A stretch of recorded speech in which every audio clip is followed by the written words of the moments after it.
지난번에 북한이 온갖 쓰레기를 담은 그런 풍선을 보내가지고 만약에 저기에 생화학 무기라든지 못된 것이 담아있으면 어떻게 하나 그런 걱정들 많이 했죠.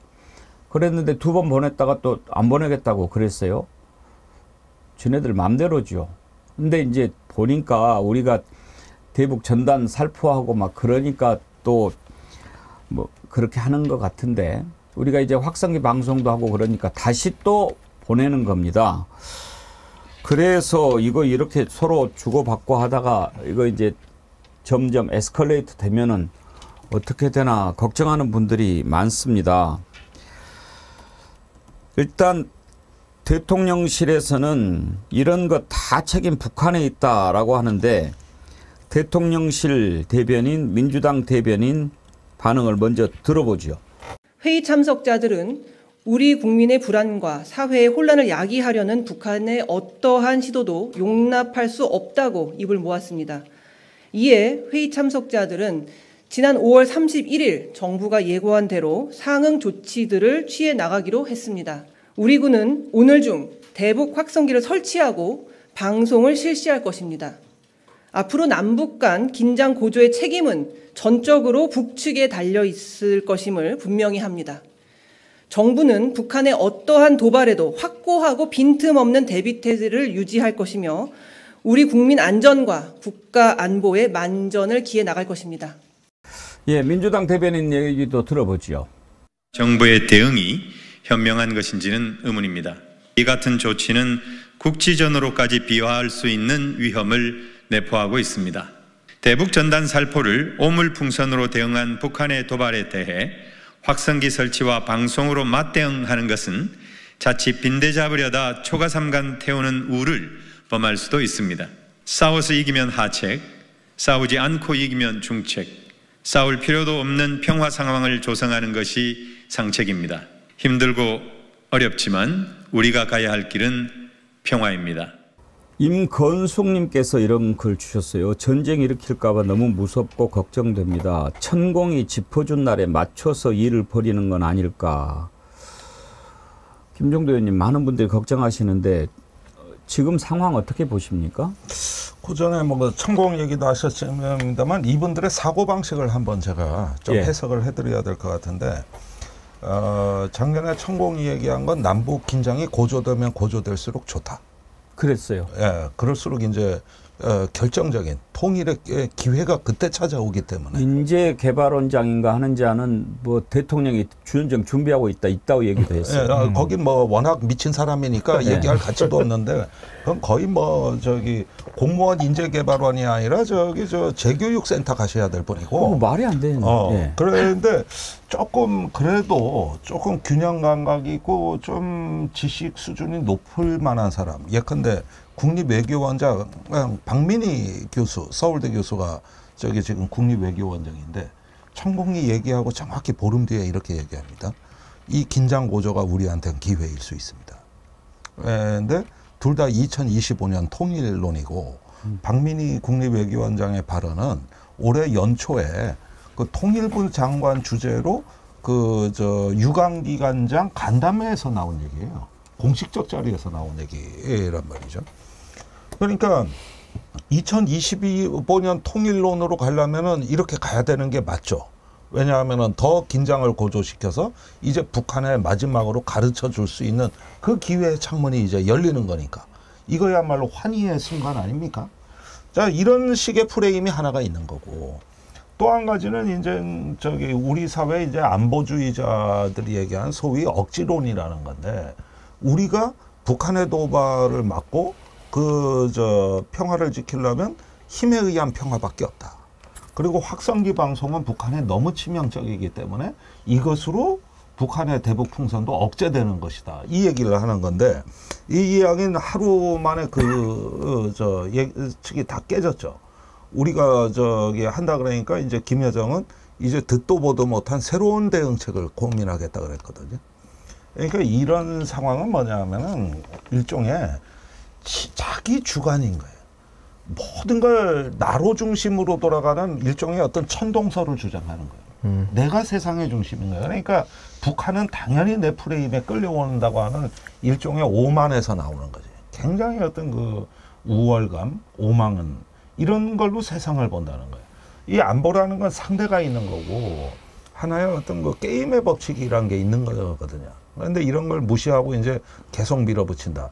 저는요, 지금 가장 위험한 사태가 올 수 있는 조건이 하나둘 충족돼 가고 있어요. 예. 예컨대 서해를 보면은 옛날에 함정과 함정이 싸우고 예. 지상포와 지상포가 싸우는 매우 제한되는 하나의 병종끼리의 싸움인데 지금 서해 지휘 체계를 보면 합동 체제로 다 바뀌었어요.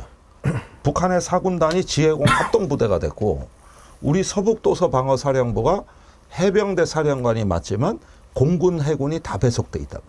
그러니까 앞으로 이 지휘 체계에서 충돌은 뭐냐면은 한 포와 한 포끼리 싸우질 않아요. 지상포와 지상포끼리 싸우는 그 구조가 아니에요. 예. 다 동원되는 거, 합동 전력이. 이걸로 10년을 준비해 왔다는 남북한이.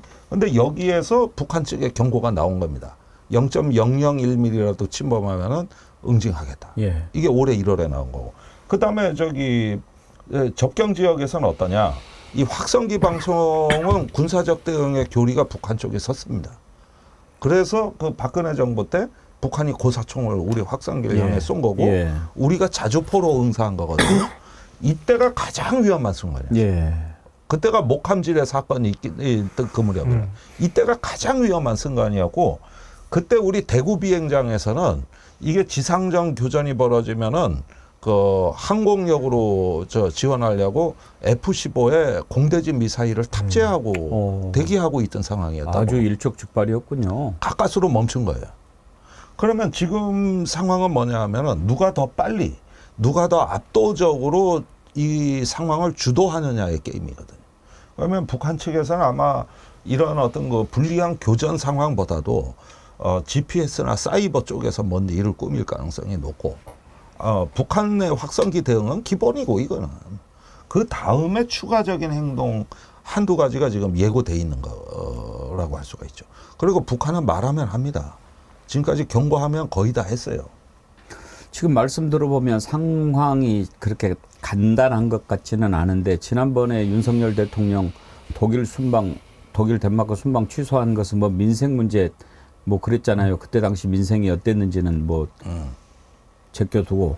그런데 지금 이런 상황이라서 전군의 비상 경계 근무령 내리고 이런 상황이면은 오히려 그때보다 더 안 좋은데 그때는 안 가고 지금은 가고 그래도 되는 겁니까? 아니 그래서 옛날에 미국 방문할 때 북한이 미사일 쏘니까 그 1호기 안에서 NSC 회의 열었다고도 그러고 뭐 보여주는 건 잘한다니까 그런 것들은. 그래 지금 전반적으로 보셨을 때 상황이 국민들이 좀 걱정해야 된다 아니면은 지금은 그 정도는 아니다 어느 쪽입니까? 상당히 걱정됩니다. 아, 그래요? 그러니까 예, 제가 보기에는 이제 서해 쪽이 가장 걱정되고. 아. 그다음에 무엇보다도 우리가 자꾸 예전의 북한을 상상하는데 지금 중국, 러시아라는 뒷배가 예전보다도 많이 북한 쪽에 붙어 있습니다. 유엔 안보리에서도 북한 편 들지 않습니까? 그래서 무력화가 된 지 오래이기 때문에 북한이 행동의 자유를 확보하고 있다. 그때 고조되는 긴장이 과거와 다르다. 이 점은 좀 유념을 하셔야 되고 굉장히 신중해야 된다는 건데 이제 러시아도 안 말립니다. 대북전단 이렇게 보내는데 달러도 담아서 보낸다고 그러는데 대북전단 보내는 거 또 확성기 우리가 방송하는 거 이런 것에 막 북한이 민감하게 반응하는 이유는 뭡니까? 글쎄 그게 경우에 따라서 다른데 원래 대량 탈북자를 유도하기 위해서 확성기 방송이 좋다 이렇게 생각했던 사람은 박근혜 대통령이었습니다. 그래서 그때 그 확성기 방송을 엄청나게 했는데 그러면 그거 듣고 전방으로 귀순할 거다. 이건 대통령이 노래를 불렀던 거예요. 아예.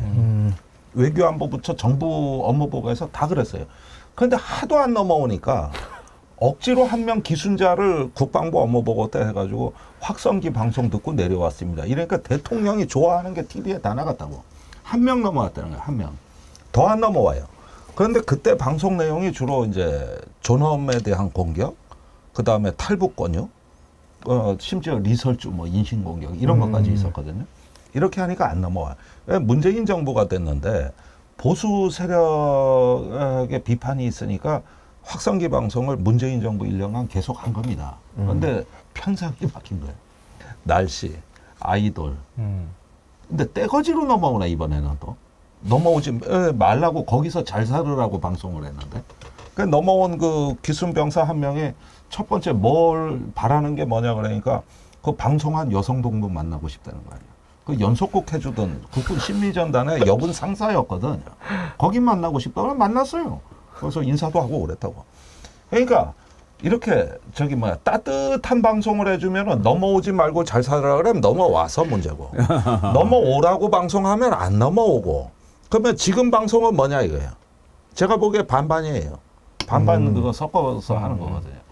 그래가지고 문재인 정부 때 그게 효과가 좋다고 해서 지금 그걸 일부 또 쓰고 있는 거라고 그 편성표를. 그러면 어떻게 되느냐? 내가 보니까 효과는 있어요. 있습니다 이게. 이게 바로 북한 정권으로서 대응해야 되는 순간이 되는 것이죠. 왜냐하면은 전방이 전부 다 소음 피해 그 오염 지역이 돼버리는 거거든요. 그러면은 북한은 이걸 방어하기 위해서 무슨 수라도 써야 돼요. 이런 식으로 이제 긴장이 고조되는데 일단은 전방의 확성기가 이제 고정식이 26개, 이동식이 14개인가 그래요. 네. 그런데 이동식은 북한이 대응하기가 어렵다 하더라도 고정식은 위치 탐지가 되거든요. 여기에 접경 지역 주민들이 이제 위험에 빠지는 것이죠. 실제로 북한이 사격한 사례가 있으니까. 그리고 경고를 하면은 잘 들어야 됩니다. 그게 저 무슨 경고냐. 지금 실사격 대응하겠다는 경고는 없지만 예. 듣도 보도 못한 새로운 방식으로 대응할 거라 그랬거든요. 그게 뭐냐는 거예요, 그게. 하여튼 국민을 좀 편안하게 해줄 생각은 하지 않고 계속 국민을 걱정시키고 불안하게 만들고 이런 짓거리만 하고 아니, 있습니다. 그거 못하게 한다고 힘에 의한 평화를 얘기하는데 왜 더 불안해지냐고. 우리 접경 지역에 230만 주민이 살고 계십니다. 이 지금 접경 지역에 해당되는 행정구역 인구가 230만인데 삶의 질의 붕괴고 일상의 박탈입니다. 아니 남북한이 확성기 같이 틀어봐요. 웅웅거리거든 밤새도록. 그거 생지옥입니다. 우리 같은 사람들 거기 가서 못 살아요. 그런 생활이 이게 다시 시작된다는 거예요. 이게 지옥이 아니면 뭡니까 이게. 아까 민주당의 이해식 대변인도 얘기했듯이 평화는 어렵습니다. 그렇지만 그게 가야 할 길 아닙니까? 이게 평화입니까? 자꾸 건들잖아요. 그리고 상황을 안 좋게 만들어 가잖아요. 평화를 위해서 하고 있는 노력은 도대체 뭡니까? 이걸 치킨 게임이라고 해요. 서로 그냥 뭐 누가 더 센가 보자. 마주보고 달리는 열차처럼. 먼저 피하는 놈이 지는 거야. 이거는 윈윈이 아니고 서로 지는 게임 아닙니까? 이재명 대표 발언을 한번 들어보시죠. 남측의 민간단체들이 북측을 향해서 대북 비라 전단을 뿌린다고 해서 북측 당국이 나서가지고 오물을 남쪽으로 날려보내는 거 이거 좀 그렇지 않습니까? 또 거기에 대응한다고 군사 합의를 파기하고 북측으로 확성기를 다시 설치해서 대북 비방 방송을 하겠다. 이런 남측의 태도 또 어떻습니까? 너무 유치하지 않습니까? 유치한 것까지는 좋은데 이게 또다시 북한의 조준 사격을 유발할 것 같습니다. 북한이 공언하지 않았습니까? 안보는 싸워서 이기는 게 아니라 싸울 필요가 없는 상태를 만드는 게 진정한 안보입니다. 남북 모두가 패배자가 되는 유치한 치킨 게임 중단해야 합니다. 구경 기자님. 네. 지금 이 정부 들어서 가지고 남북한 간에 뭔가 평화를 위한 그런 접촉이나 노력이 하나라도 있었나요? 정말 기억나는 사례가 없을 정도로 이렇게 서로 존중하지 않는 분위기인데 특히 제북 전단 같은 경우에는 북한 측에서 여러 차례 걸쳐서 보내지 말라고 경고를 했음에도 불구하고 이번에 또 방조함으로써 이 사태를 불러온 건데 제가 이번에 그 헌재 결정 취지를 좀 찾아봤습니다. 예. 찾아보니까 그 대북 전단이 금지를 하는 것은 그 표현의 자유를 침해한다는 게 재판관 7명이 찬성으로 말 그대로 그 위헌 결정이 났고 법을 고쳐야 되는 상황에 이르렀는데 그 부차적인 부분으로 붙어있는 내용들이 중요합니다. 무슨 내용이냐면은 위헌으로 봤지만 경찰의 역할이 필요하다는 주문도 함께 했습니다. 무슨 얘기냐면 아까 김종대 의원님 말씀하신 대로 접경 지역 주민들이 농사도 못 짓고 관광도 안 되고 뭐 주말 농장도 안 되는 거 아닙니까? 그런 상황이 오다 보니까 이런 부분들 정말 못 살겠다는 호소가 있으니까 그들의 생명과 신체의 자유를 보존하기 위해서 경찰이 경우에 따라서 경고 또는 제지하거나 아니면 사전 신고를 받고 예를 들어 금지를 통보하는 제도를 운용하라고 알려준 거예요. 근데 그런 역할들을 분명히 접경 지역 주민들을 위해서 해야 한다고 했음에도 불구하고 정부는 표현의 자유만 들어가지고 대북 전단을 새벽에 단체들이 보내는 것들을 방관합니다. 결국 평화가 아니고 전쟁을 방조하는 겁니다. 이런 상황들이 헌재의 결정 취지에도 굉장히 어긋난 행동이다. 이렇게 좀 말씀드립니다.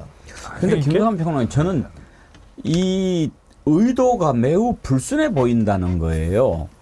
그러니까 이렇게 남북 간의 긴장 상황을 만들려고 하는 게 뭐냐. 지금 석유도 그렇고 이런 긴장 상황 고조도 그렇고 다 지금 김건희한테 쏠리는 문제, 또 최혜병 관련해서 윤석열 대통령한테 쏠리는 관심, 이런 것들을 좀 피해 보려고 하는 거 아닌가, 그런 생각 들지 않습니까? 계속 그런 의심이 들 수밖에 없는 거잖아요. 우리가 상식과 합리를 가지고 볼 때 이거 왜 이렇게 되는 거지? 이해할 수 없는 일들이 너무 많이 일어났잖아요. 근데 오늘 한겨레신문 만평이 이런 부분들을 이렇게 딱 전곡을 찔렀더라고요. 그러니까 한겨레신문 만평 혹시 보여줄 수 있으면 보여주시면 딱 좋겠는데. 예, 혹시 있나요? 윤 대통령이 저렇게 하는 거예요. 요렇게 지금 생각하고 있다는 거예요. 뭐예요 저게? 전화번호인가? 그 옆에 써 있는 그 버튼이 아주 재밌는 것들입니다. 예. 그러니까 뭘 누를까 고민하고 있는 거예요. 지금 긴장을 높일까, 불안을 조성할까, 선동을 할까, 경로할까. 거기에 색깔론하고 뭐 유전 문제도 옆에 있어요. 어떤 버튼을 누를까 막 고민하고 있는 거예요. 예. 이걸 찾고 있는 거지. 어디에 있지? 그러면서 확성기 앞에 가가지고 방송을 해야 되는데 어떤 상황을 조성할지를 고민하는 그 뭐라 할까요? 신났구만, 말하자면. 네. 그 옆에서 시민이 지나가면서 왠지 신나 보이는 건 기분 탓이겠지? 이런 상황 조성해가지고 뭐 일종의 다른 거, 뭐랄까 국면 전환을 시도한다거나. 지금 확성기 앞에 서 있는 거네요. 예, 그래가지고 지금 확성기에 어떤 걸 누를까, 그걸 지금 보여주는 거죠. 그렇죠. 자기가 마이크 들고 얘기를 하는데 어떤 상황을 조성할지를 고민하고 있는 거예요. 그걸 하는데 좀 오늘 만평 보면서 해석이 잘 안 됐던 게 윤 대통령 뒤에 옷 뒷틈으로 뭔가 꼬리가 나왔는데 저게 닭꼬리일까 오리꼬리일까? 오리가 씁니다. 오리요? 레임덕이죠. 레임덕. 예. 그러네. 오리꼬리 레임덕. 심오해요. 이 한 장에 여러 가지 메시지가 있어요. 근데 저게 맨 처음에는 닭이라고 헷갈렸어요. 예. 윤 대통령이 그러면 닭꼬리를 달고 있으면 윤 대통령 머리는 뭐가 되나 이런 생각도 좀 들었고 그래서 되게 헷갈렸는데 그 말씀이 맞네요. 예. 오리꼬리. 레임덕. 그러니까 지금 저런 게 만평에서 저렇게 그릴 정도니까. 그러니까 레임덕을 탈출하기 위해서, 벗어나기 위해서 어떤 그렇죠. 걸로 지금 어떤 상황을 조성할까 하는 그것을 지금 풍자한 거죠. 맞습니다. 대단하시네. 예. 그러니까 지금 남북한 상황이라는 것도 저 오늘 그래가지고 그런 생각도 드는 거예요. 탈북 단체들이 주로 이제 전단지를 보내는데 북한 주민들 인권 생각하고 그런 마음을 제가 뭐 부인하고 싶은 마음은 없지만 그러면 나만의 안보 때문에 걱정하는 국민들도 생각해 줘야 되는 거 아닙니까? 근데 이거는요, 헌법 위반의 소지도 있어 보입니다, 김종대 의원님. 우리나라 헌법 4조에 대한민국은 통일을 지향하며 자유민주적 기본 질서에 입각한 평화적 통일 정책을 수립하고 이를 추진한다. 이렇게 돼 있잖아요. 네. 지금 이게 평화적 통일 정책을 수립하고 이를 추진하는 것이라고 볼 수 있습니까? 그러니까 그 조항이 이제 우리 정부가 갖고 있는 북한 붕괴 흡수 통일의 사고와 정면으로 충돌한다는 데 문제가 있습니다. 방금 말씀하신 조항은 북한의 국가와 정권을 하나의 어떤 정치적 상대로서 인정한다는 뜻입니다. 반면에 이 정부가 추구하는 어떤 흡수 통일 내지는 북한 정권, 북한 주민의 해방이라는 논리는 어떤 힘에 의한 정복 내지는 흡수 통일을 가정하는 것이기 때문에 이게 두 개의 가치가 충돌한다는 데서 문제가 있는 것이죠. 근데 그동안 어떤 정부도요 남북 간이 합의했던 내용을 전체를 다 부인하지는 않았어요. 7.4 남북 공동성명부터 시작해서 쭉 이어왔던 남북 간의 기본적인 어떤 합의는 존중하되 정권이 바뀌고 나면 이전에 이제 정부에서 합의했던 내용은 부인하는 뭐 요 정도만 선택을 했거든요. 근데 윤석열 정부는 7.4 남북 공동성명까지 지금 다 둘러엎고 있는 상황이에요. 그러니까 이 부분에서 한 가지 우리가 국민들께서 참 균형 있게 보셔야 될 건 뭐냐면은 이 군사 합의가 북한에 우리가 크게 양보하고 굴욕적인 거라고 주장을 합니다. 그런데 이 군사 합의 덕분에 우리 접경 지역 주민들의 삶이 크게 개선되고 안보 비용이 획기적으로 줄어들었던 것은 이건 우리가 받은 혜택입니다. 그러니까 우리가 양보한 게 아니에요. 이건 우리가 필요해서 한 겁니다. 그다음에 그 전방 지역에 이렇게 비상근무가 늘어날 때가 우리 장병들 구타 사고 총기 난사 예. 이런 게 가장 많았던 시기가 보면은 2014년 그 목함지뢰 사건 났던 그때고 윤일병 사망 사건, 뭐 이병장 사건 이것도 이명박 정부 때 가장 긴장이 고조됐던 시기입니다. 이게 스트레스가 높아지면 바로 사고로 연결돼요. 맞습니다. 그게 강화도 해병 2사단에 15명이 사상된 총기 난사 사건도 천안함 연평도 사건 직후에 일어난 거거든요.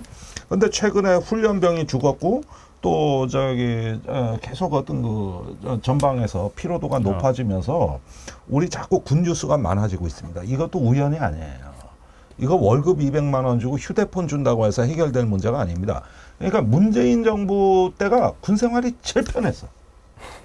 이게 군인들이 좀 편하게 그래도 자기 개발하면서 지내는 거를 마치 어떤 그 군대답지 못하다고 얘기하는 과거의 고루한 사고들이 있어요. 그러나 그렇지가 않아요. 일단 군인이 안전해야 되는 거예요. 그리고 편해야 되는 거거든. 그런데 이런 시대가 끝나고 있다. 이번도 좀 짚어주셔야 돼요. 그렇죠. 그때는 충돌 긴장이 없었으니까요. 세금 도둑 자바라님 걱정 마세요. 남북 긴장은 김건희가 해결할 거예요. 남북 문제 전문가시잖아요. 근데 그 전문가가 지금 저쪽에 가 있어서 우리가 걱정하는 거예요. 예. 한결의 만평 다시 한 번만 띄워봐 주시겠어요? 이만화님이 노래방에서 마이크 잡고 있는 것 같은데요. 그런데 정말 보니까 그래요. 이게 이제 노래방에 선곡하는 그런 것 같아요. 맞다. 예. 그래서 취소 시작 이런 게 있지 않습니까? 그래서 몇 번 이렇게 누르는데 거기 보면 뭐 음정 키 낮추고 높이고 이런 거 있으니까 거기에서 마이크 들고 어떤 노래 부를까 하고 확성기 앞에서 이렇게 하고 있는 것 같은데 그걸 지금 신나가지고 하는 것처럼 보이는 거 그거를 지적한 것 같습니다. 스피커 앞에 있으면은요. 예. 저 음파가 강해가지고 오장육부가 뒤틀리고 구토가 나옵니다. 그래가지고 저 앞에는 사람이 못 있게 돼 있어 지금. 너무 그 음파가 세가지고 그러니까, 네. 완전히 신체 기능이 마비돼. 근데 저 지금 술 마신 것 같아요. 맞는 것 같아. 예. 얼굴이 그런 것 뻘겋게 같아요. 이렇게 해놨어요. 예. 보스 형님 TV께서는요. 탄핵 버튼 눌러라.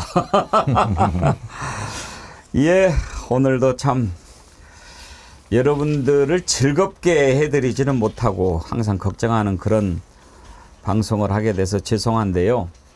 그래도 우리가 알아야 합니다. 알아야 어떤 잘못을 저자들이 저지르고 있는지 우리는 어떻게 대응해야 되는지 그렇게 알 수 있지 않습니까?